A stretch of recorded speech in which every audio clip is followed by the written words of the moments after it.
How to apply DoorDash promo code.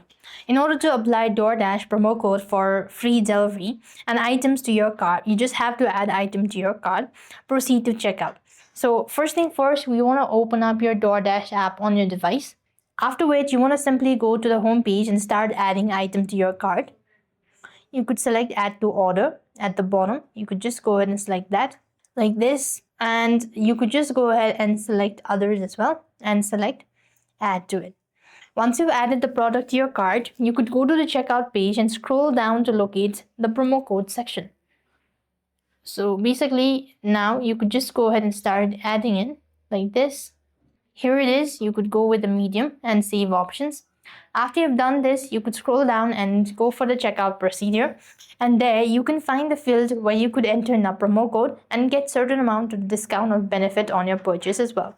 And that's how you're going to apply DoorDash promo code.